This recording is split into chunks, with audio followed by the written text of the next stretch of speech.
El doctor Mauro Nicotra es médico psiquiatra. El 10 de septiembre fue el Día Mundial de Prevención del Suicidio, como excusa, como para concientizar y como para hacer prevención, porque en realidad se puede hablar de esto en cualquier momento del año.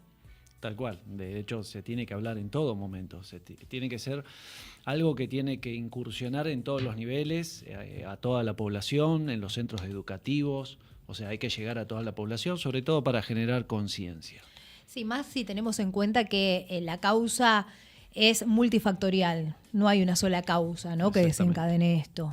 Y hay que abordarla de manera interdisciplinaria también. Exactamente. Yo estuve buscando algunas estadísticas, como decía, como disparador, septiembre es el mes amarillo, así se lo conoce, simboliza la vida, la esperanza, la luz. El objetivo es romper con el estigma, romper con los tabúes, es el mes para hablar de lo que callamos habitualmente, hablar de salud mental, promover también todo lo que es la búsqueda de ayuda y recordar que pedir apoyo es un acto de valentía y no de debilidad. Aproximadamente 720.000 muertes por suicidio ocurren cada año en todo el mundo, lo que equivale a una muerte cada 43 segundos. Y así estamos viendo algunos artículos desde donde extraje estos datos. Podés googlearlos si querés. Por cada hecho consumado hay 40 intentos. El suicidio es la tercera causa de muerte entre las personas de 15 a 29 años. Estamos hablando a nivel mundial. Después vamos a hablar en lo que respecta a nivel local. Cada minuto en el mundo, 4 hombres y 6 mujeres necesitan tratamiento hospitalario debido a intentos de suicidio. Los hombres mueren por suicidio a un ritmo 2 veces mayor que las mujeres. Y sus intentos resultan en muerte 3 veces más a menudo que los intentos de una mujer. La Organización Mundial de la Salud además alertó que en los últimos años los trastornos de ansiedad y depresión aumentaron un 25%. Eso decíamos a nivel mundial, pero ¿qué pasa en Argentina? ¿Qué pasa en nuestro país?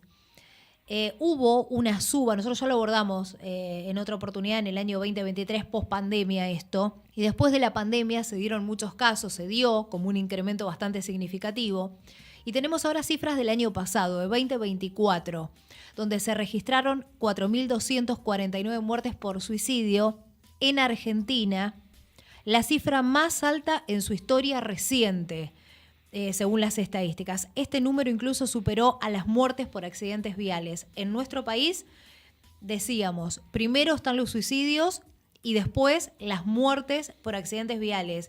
En el mundo estaban primero los accidentes viales, había, no me acuerdo en el segundo lugar qué, y después estaban en tercer lugar los suicidios. Se convierte el suicidio en la principal causa de muerte violenta en Argentina, según datos relevados y publicados hace muy poquitos meses en el boletín epidemiológico que edita el Ministerio de Salud de la Nación. Las muertes muestran solo una parte de este problema. Entre abril de 2023 y abril de 2025 se notificaron 15.807 intentos de suicidio, un promedio de 22 intentos de suicidios por día. El 30% se dio en un rango etario particular que concentra el mayor nivel de riesgo suicida: adolescentes y jóvenes de entre 15 y 29 años, especialmente varones.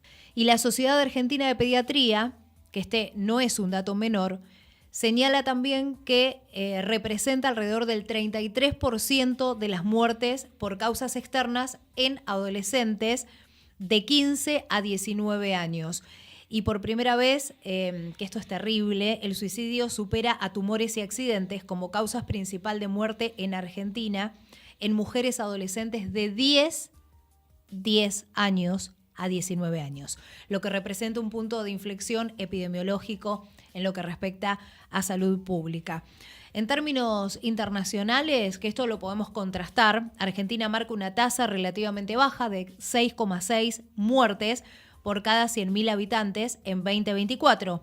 Pero si miramos hacia adentro, hacia nuestro país, el aumento sostenido desde el año 2017 es de casi un 28% más en menos de una década. Esto obliga a reconocer que el problema va en aumento y necesita abordajes reales y multidisciplinarios.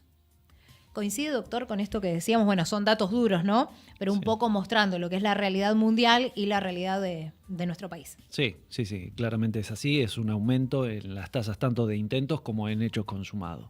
Bien, siempre lo importante es más que la comparación, porque si uno dice, bueno, Argentina a nivel mundial está menos, pero en año tras año lo que vemos es un aumento tanto en los intentos como en el hecho consumado, lo cual eso hace que uno se tenga que replantear y preguntar por qué suceden estos fenómenos. Bien, entonces ahí es cuando estamos hablando siempre de las causas multifactoriales, para analizar y para poder detectar y hacer la prevención. Bien, para hacer la prevención tenemos que entender cuáles son las posibles causas. ¿Y cuáles son las posibles causas? Bueno, justamente, son muchas. Siempre tenemos que analizar el contexto en donde sucede. Bien, lo que tenemos que analizar son los grupos etarios, la edad. Bien. Sí, que eso cada vez es menor. Es menor y varía mucho. Por ejemplo, en los adolescentes y en los jóvenes, las motivaciones que pueden llevar a un intento o un hecho consumado a veces tienen muchas veces que ver o con el propio entorno familiar en el que nacen. A veces se nacen y se crían en entornos familiares muy disfuncionales, violentos, en una situación socioeconómico media-baja, con mucha vulneración de necesidades básicas insatisfechas.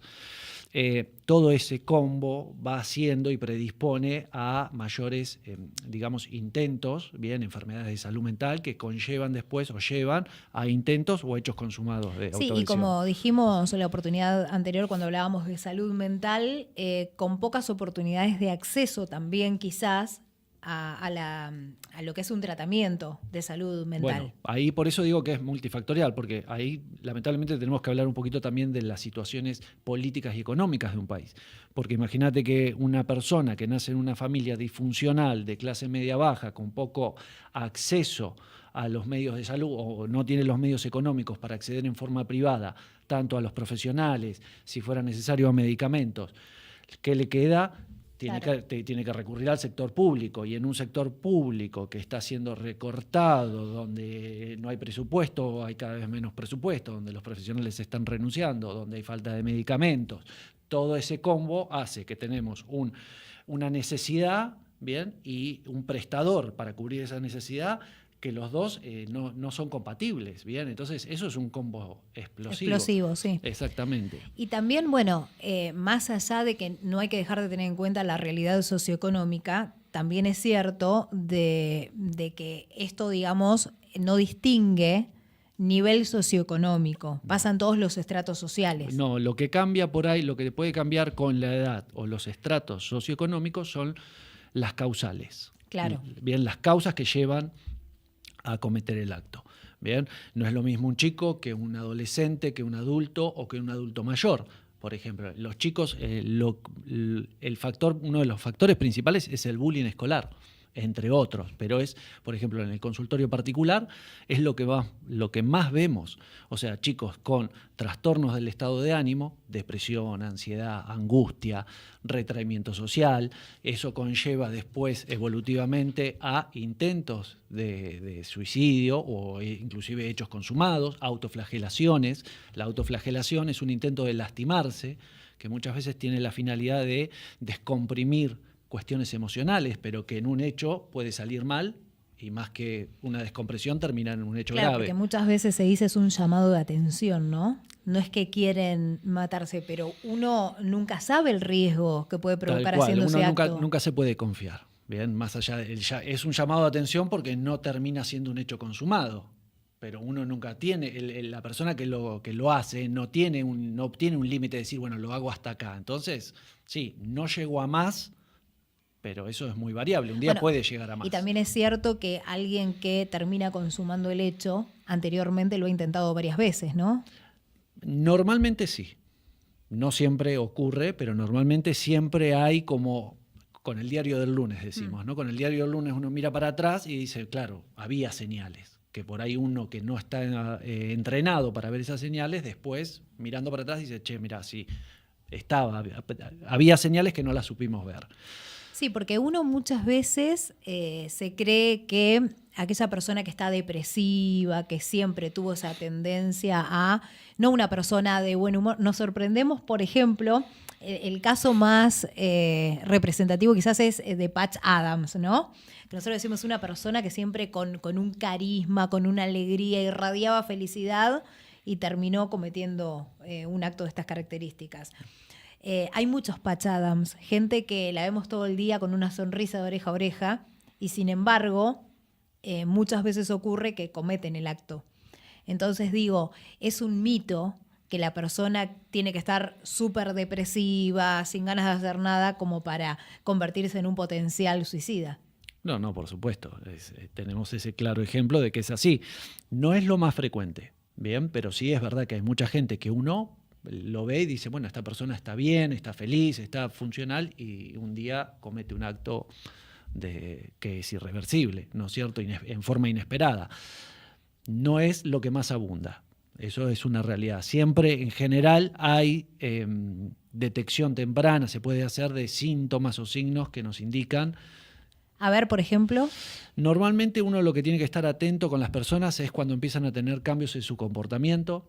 Bien, tenían una forma de comportarse y de repente empiezan a cambiar su comportamiento, empiezan a retraerse, empiezan a hablar menos, a salir menos de la casa, empiezan a estar más irritables, tienen actitudes como, por ejemplo, no querer estar en lugares iluminados, no quieren salir afuera, encerrados en la pieza.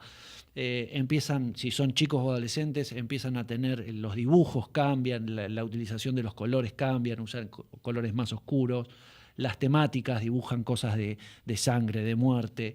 Si tienen diarios o donde escriben, empiezan a escribir sus sentimientos. Entonces, si uno pues, está digamos, preparado, puede ir detectando estos avisos de que algo está pasando.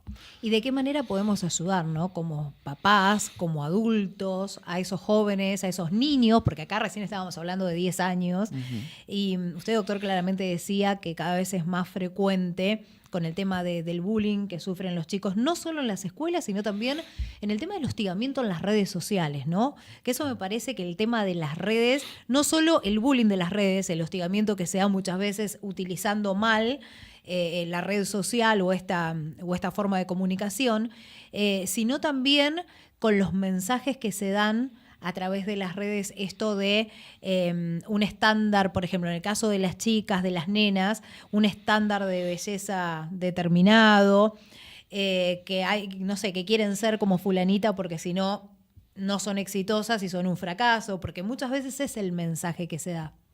Es verdad, sí. Lo que la tecnología bien utilizada nos da muchos beneficios, pero la realidad que también trae sus consecuencias. Antes, quizás si existía el bullying, digamos, cuando no teníamos la tecnología, el bullying se limitaba a los ambientes o los lugares de contacto. Ibas al colegio, te hacían bullying, pero después, si no los veías, no tenías. Volvías a tu casa y era como tu refugio o en tu grupo de amigos. Tal cual, se terminaba. Hoy con el celular, con las redes sociales, el bullying puede ser las 24 horas, los 7 días de la semana. Bueno, hubo casos emblemáticos, no solo en Argentina, sino en otros lugares, de niñas o preadolescentes o adolescentes que por el bullying sufrido y el hostigamiento en las redes sociales, quizás la divulgación de una fotografía íntima, viralizándola, los hicieron llevar a la determinación de tomar una drástica determinación de acabar con su vida, ¿no? Exactamente. Digo, muchas veces no solo los adultos no tomamos conciencia, porque esto puede pasar en todos los estratos, en cuántas personas adultas, mayores de edad, quizás con esto de tener el teléfono celular y poder sacarse una foto íntima y compartírsela a cualquiera a través del Instagram, de lo que sea, terminaron después envueltos en una situación de la cual no hay vuelta atrás. Entonces, como que digo, no justifico que sea la determinación que haya que tomar, pero digo, muchas personas se han suicidado también por este tipo de hechos. No me quiero ni imaginar en una cabecita de un niño de 10, 12, 13 o 15 años. Exactamente. Por eso yo creo que es muy importante. Que no sabe cómo manejarlo. No, por eso yo creo que, y ahí entramos a los padres, ¿no? En el núcleo familiar es fundamental la educación de los padres. Muchas veces los padres no tienen una noción de los alcances que tiene el uso de la tecnología y quizás no tienen la formación para entender cuándo empezar a detectar que hay algo con sus hijos o su hijo que no está bien. que le llame la atención, ¿bien? Por eso también se trabaja muchas veces, cuando estamos hablando de menores de edad, muchas veces interrelacionado con los equipos escolares, porque justamente son los primeros que detectan los cambios en el comportamiento de un chico, dan aviso a los padres y se sugiere desde el colegio las interconsultas con profesionales de la salud. Claro, y esto, bueno, calculo que se da en todos lados. La Organización Mundial de la Salud que alertaba que han crecido los trastornos de ansiedad y de depresión, que han aumentado a nivel mundial en un 25%. ¿Es la misma realidad que tenemos aquí? Tal cual. Tal cual, sí. A ver, lo que se estima para un futuro es que todo lo que sean las patologías de salud mental, a medida que pasen los años, van a ir aumentando. Bien, ahora, uno tendría que preguntarse por qué van a ir aumentando, bien, porque también tenemos que hacer ese análisis. ¿Por qué aumenta? Porque, digamos, tenemos fallas genéticas. Bueno, las fallas genéticas explican una parte de algunas patologías de salud mental, bien, y en general aumentan la probabilidad de sufrir enfermedades de salud mental, no son determinantes. ¿Qué quiere decir?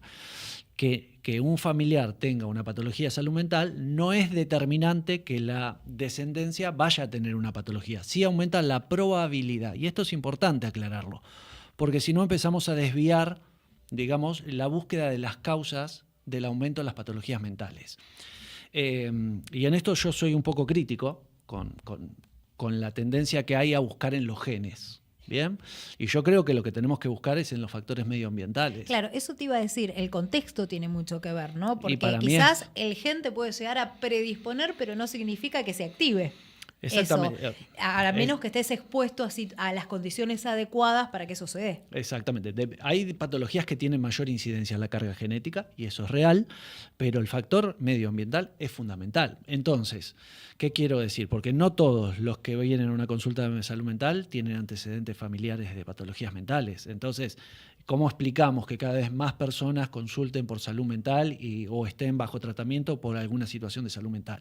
Bueno, tenemos que hacer hincapié en observar los factores medioambientales. Bien, a ver, si uno va a la historia de la salud mental o las patologías de salud mental se disparan con el desarrollo de las sociedades industrializadas, históricamente. Entonces, lo que tenemos que darnos cuenta como sociedad, bien, es que el ritmo de vida que estamos llevando, el tipo de organización social que estamos teniendo, es lo que nos está llevando a un aumento de enfermedades mentales. ¿El consumo de sustancias cuánto incide en la tasa de suicidio? Es muy alto. Es muy alto porque normalmente, a ver, es un predisponente, no es un determinante, pero una persona que consume sustancias y tiene alguna alteración psíquica o emocional, el consumo de sustancias lo pone en un estado de vulnerabilidad cuando está bajo el efecto de las sustancias en sí mismo, porque le altera la conciencia, o posterior al efecto del consumo de sustancia que le altera, digamos, los estados anímicos. Claro. Nosotros sabemos muy bien que las personas que tienen adicciones o consumo de cocaína, bien, durante el consumo de cocaína pueden entrar en estados paranoicos, bien, se ponen paranoicos, piensan que los van a venir a buscar a la casa, miran por la ventana porque van a venir y se pueden llegar a asustar en esos momentos, entrar en un ataque de pánico y pueden terminar cometiendo un acto de lastimarse a sí mismos, ¿bien? O inclusive lastimar a otros. Y una vez que pasan el efecto, que eso es lo que se llama burdamente el bajón, ¿bien? Caen en una depresión muchas veces. Y en esa depresión también pueden tomar una determinación bajo ese estado emocional de lastimarse. Recién hablábamos de mitos que giran en torno al tema del suicidio. Bueno, uno de ellos, que una persona que está siempre feliz y súper bien, es imposible que se suicide, que tiene que ver con el estado anímico. Pero también hay otro mito que dice, el que se va a suicidar no te avisa, lo hace y punto. El que dice que se va a suicidar no lo va a hacer. No, por eso. Hay muchos mitos. A ver, lo que uno tiene que entender es que con estos temas hay que tener cuidado. ¿Por qué hay que tener cuidado?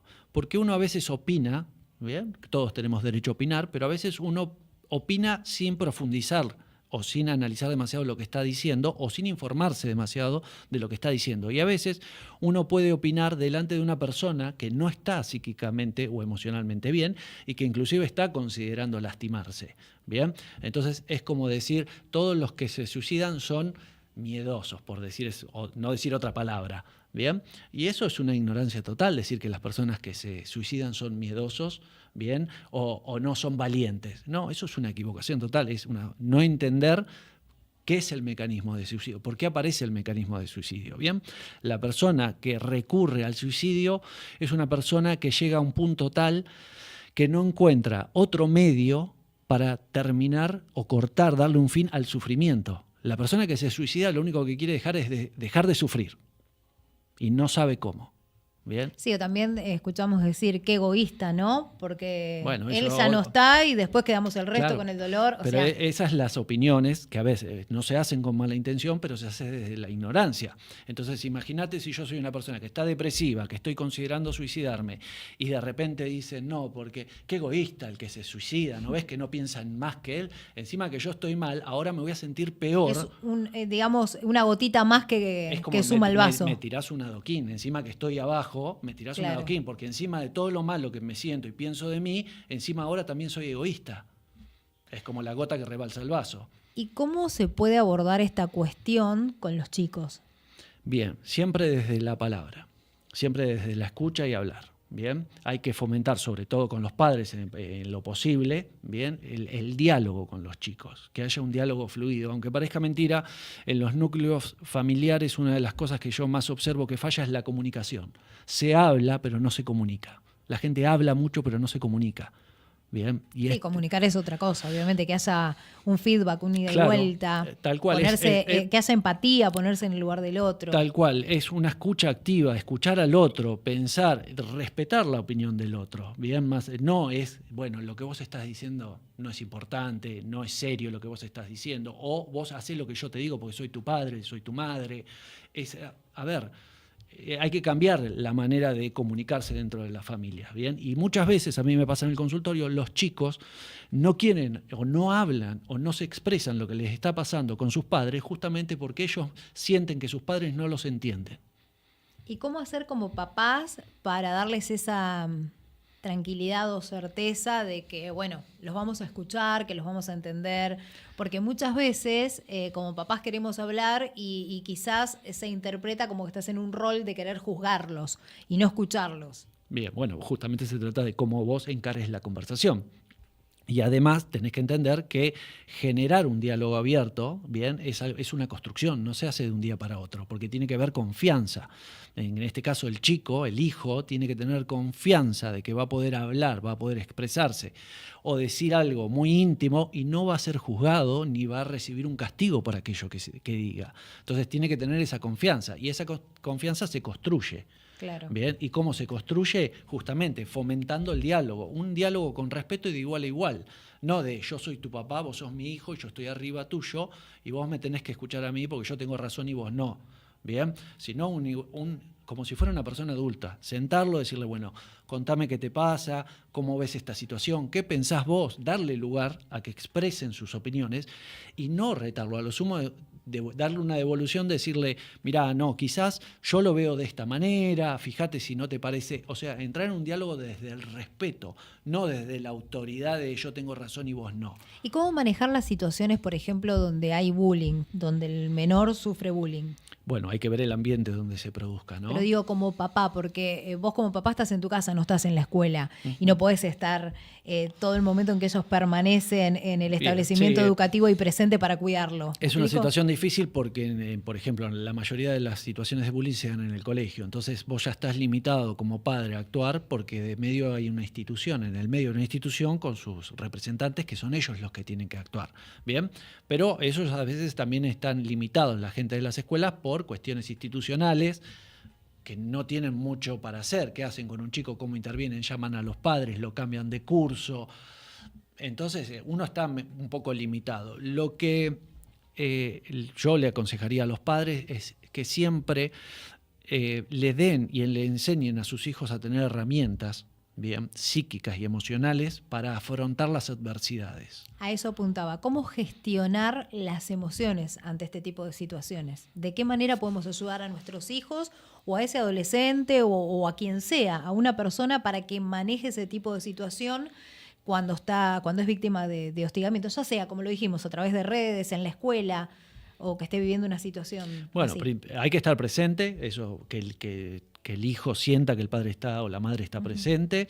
Hay que enseñarles a los chicos a reconocer las emociones, porque los chicos, justamente por su estado de inmadurez, las viven las emociones, pero muchas veces no las reconocen. Bien, entonces, ¿qué quiere decir con esto? Si vos le preguntás qué estás sintiendo, se quedan como diciendo, ¿de qué me estás hablando? ¿Qué me estás preguntando? Y ahí se ponen a pensar y dicen, no, la verdad que no sé qué estoy sintiendo.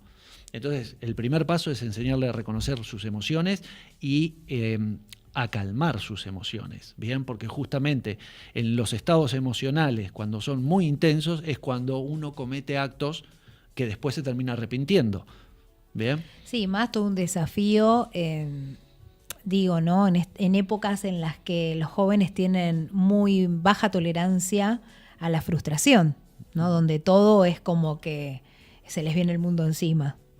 Exactamente, pero eso también tiene que, por eso digo, es una cuestión multifactorial porque es también una cuestión cultural sí. Y social, ¿bien? Y eso también uno tiene que entender. Hay veces que lo ideal sería que los padres estén más presentes, que puedan dedicarle tiempo a sus hijos, pero también hay que ver qué tipo de educación tienen los padres, porque un padre no va a transmitir una educación que no tiene. Entonces también tenemos que ver que es una cadena que viene de generación en generación y que depende mucho de la educación. Y entender mucho esto de que, o al menos transmitirles esto, en esto de comunicar, ¿no? Como adultos, que la frustración está bien porque es parte de la vida, tal cual, que es aprendizaje, que nadie se murió porque algo no se le dio, no sé, porque se sacó un 4 en la prueba de matemáticas o porque quiso entrar a la facultad y no entró y tiene que esperar hasta el año próximo. O sea, no es la muerte de nadie, es parte de la vida. Bueno, justamente, pero eso es una cuestión social, ¿bien? Y que por eso hay que corregirlo a través de la educación, porque nosotros vemos que debemos alcanzar la perfección y no podemos equivocarnos porque equivocarnos está mal. Son estándares sociales, ¿bien? Que si bien no se dicen, están como impuestos. Entonces, eso es una total equivocación y si uno analiza, primero lo que tenemos que entender es que la perfección práctica no existe. Bien, la perfección es un concepto humano inventado por los humanos y por la cultura humana. Entonces no existe la perfección. Uno tiene que empezar por ahí.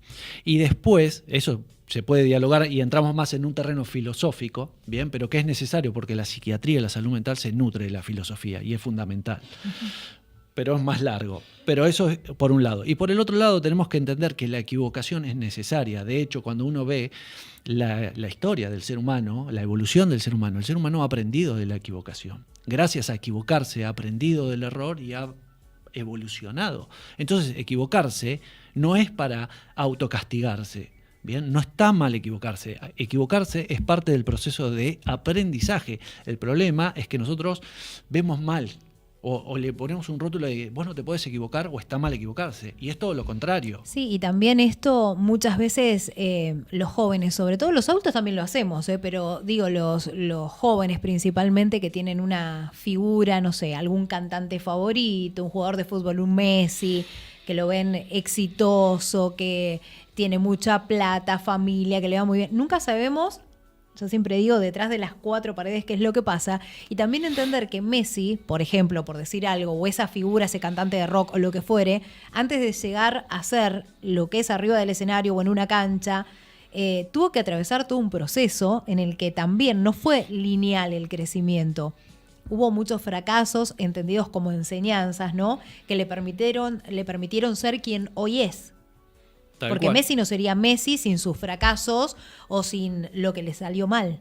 Tal cual, tal cual. Por eso creo que justamente hay que enseñar que el fracaso no está mal. O sea, no es algo que haya que estimular. Che, fracasá. No, pero entender de, bueno, si fracasaste... Un tropezón no es caída. O sea, ese un poco es el mensaje. A enfrentar la adversidad. Y enseñarles a levantarse también, ¿no? Y ayudarlos. Tal cual. Hay que enseñar a enfrentar la adversidad y el fracaso, a no colapsarse. Yo siempre digo esto a los pacientes, es que tienen que aprender a no colapsarse ante la adversidad, sino justamente en los momentos de adversidad hay que lograr aprender a estar en calma, ¿bien? Pero eso es un proceso que requiere todo un trabajo, ¿bien? Y en un chico adolescente, imagínate que esas herramientas no se las podés pedir, hay que enseñarlas.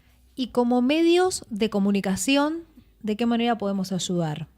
Porque digo, muchas veces vemos que la temática del suicidio se aborda desde el morbo y no como medio de comunicación, que un medio cumple un rol social muy importante. como se necesitaría que se abordara la cuestión? ¿De qué manera los medios deberían abordar la cuestión del suicidio? Viste que siempre se dice, los medios no deben dar a conocer una noticia sobre alguien que se suicidó. Sí. Siempre vemos que hay noticias, sobre todo si es alguien conocido. Un poco más te dicen hasta la forma, no sé, el arma que usó, la soga, de qué manera estaba. O sea, es terrible el morbo que hay en eso. ¿Y es verdad esto de que se genera una reacción en cadena?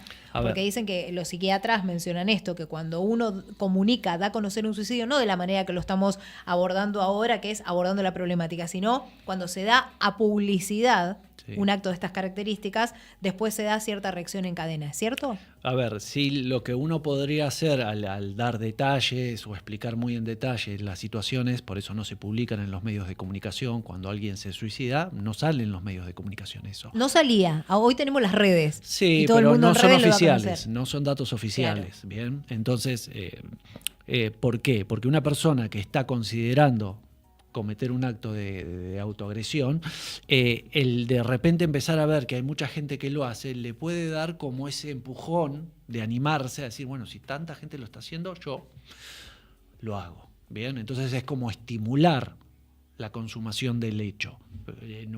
Una persona que no está atravesando una situación de salud anímica, obviamente ver esa noticia no le va a generar más que un asombro o algo, pero una persona que está en ese momento o que está considerando cometer ese acto y tiene miedo porque dice, no sé si lo voy a hacer, si no lo voy a hacer, y de repente empieza a ver que mucha gente lo hace, es como decir, puede como animarlo, darle ese empujoncito que necesita para terminar de consumar el acto. O sea que podríamos utilizar, por ejemplo, se suicida alguien conocido, utilizar esa noticia para abordar la cuestión a modo preventivo. A ver, en vez de dar la noticia y decir, bueno, lo hizo de esta manera. Yo creo que justamente el comunicarle a la gente que alguien se suicidó. Ya el solo comunicarlo. El solo hecho de comunicarlo creo que no sirve, no tiene ninguna finalidad útil. Bien. Creo que habría que abordar justamente el entender por qué alguien llega al punto de cometer un suicidio. Creo que ahí hay que apuntar, ¿bien? Los pasos que llevan a una persona a cometer un acto y cómo se puede prevenir, ¿bien? Y cómo la gente que está alrededor puede tener signos de alarma para dar aviso a las personas correspondientes. Bien, me encantó. Es un tema que da para hablar mucho más, pero bueno, aprovechamos esta primera parte, podemos decir. Se puede abordar en cualquier etapa del año, en cualquier época, cualquier día. Nosotros elegimos ahora en septiembre precisamente por esto de septiembre amarillo, ¿no? Como para un llamado de atención. Siempre digo que hay muchas formas de ayudar, más allá de la familia, de recurrir a los organismos adecuados, pero aquí en nuestra región, en nuestra ciudad, ¿tenemos puntualmente algún lugar? Antes había una línea de ayuda al suicida, no sé si sigue funcionando. ¿Tiene conocimiento de eso? Sí, estaba la línea, ahora bien no me acuerdo el teléfono, pero después Sí. hay que buscarlo el número de teléfono, que es para gente que justamente están pensando en lastimarse, puede recurrir a esas líneas telefónicas. Acá específicamente en la ciudad de Bahía Blanca tenemos la guardia del Hospital Pena, que funciona a las 24 horas, que tiene servicio de psiquiatría, entonces es muy importante, ya sea para las personas o los familiares que tengan esta información, bien, para acudir. Bien.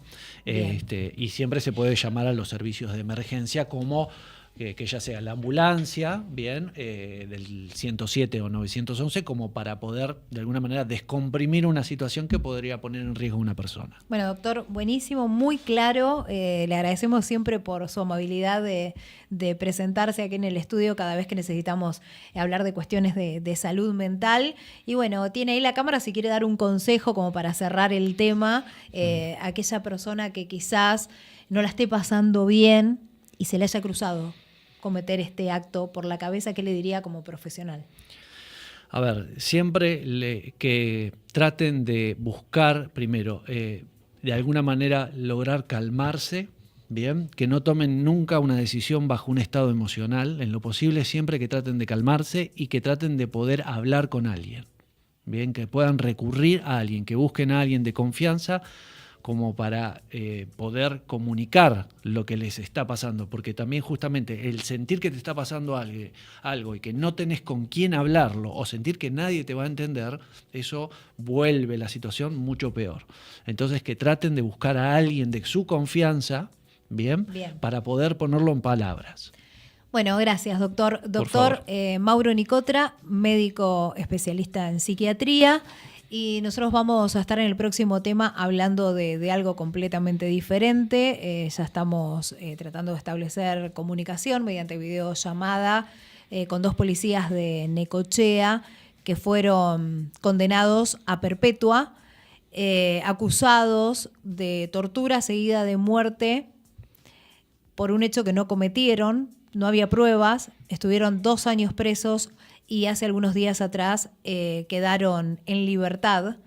Obviamente que no había pruebas ni nada porque el aprendido se había suicidado. Ellos no lo mataron. Nos van a estar contando este caso y esto que realmente es un papelón judicial y que ha hecho estragos, obviamente, en la vida y en las familias de estos jóvenes policías.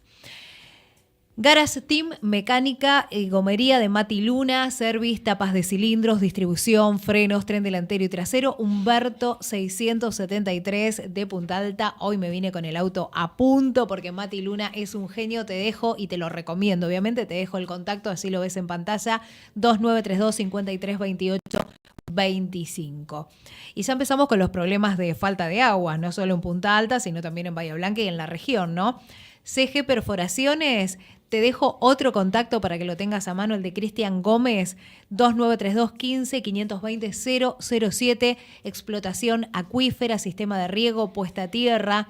Puedes consultar también el Instagram como @cg.perforaciones de Cristian Gómez. Hacemos una breve pausa y enseguida estamos por videollamada con los policías que fueron dejados en libertad en Necochea, que nos van a estar contando este caso porque ellos también quieren, ahora que ya están libres, contar su verdad.